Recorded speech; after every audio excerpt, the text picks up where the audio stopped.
L'artiste n'a pas sa langue de sa poche à l'occasion de la sortie d'un CD qui rend hommage aux 50 voix féminines de la chanson française. Hervé Villard a accepté de se confier à France Dimanche alors qu'il a la réputation de refuser bon nombre de sollicitations médiatiques. Le chanteur a assuré ne pas avoir peur, tout simplement, de l'oubli.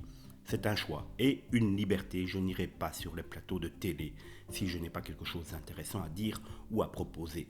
La nostalgie ne m'intéresse pas, a-t-il lâché avant de glisser. Nous avons donné du bonheur aux gens, du rêve, et il ne faut pas détruire ce que nous avons donné.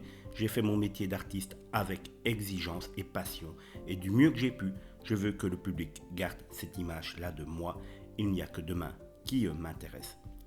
Alors qu'il n'a pas sorti d'album depuis plus de 20 ans, Hervé Villard a assuré ne pas faire de disque pour faire un disque, tout simplement.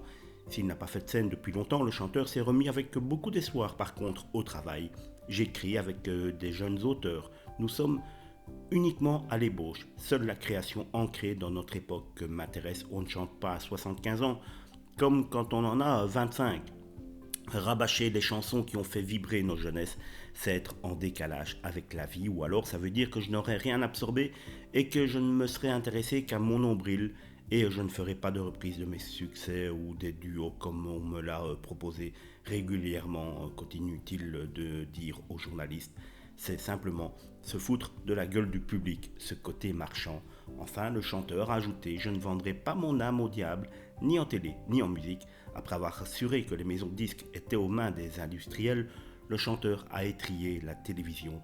Alors qu'aucun programme ne trouve grâce à ses yeux, Hervé Villard a indiqué qu'au cours de cet entretien, le concours de l'Eurovision était tout simplement lamentable. The Voice n'a rien de créatif, tout comme la Starac qu'on va nous ressortir. Et que dire des émissions où l'on chante mal des bouts de chansons ou celle d'Ardisson sur Dalida.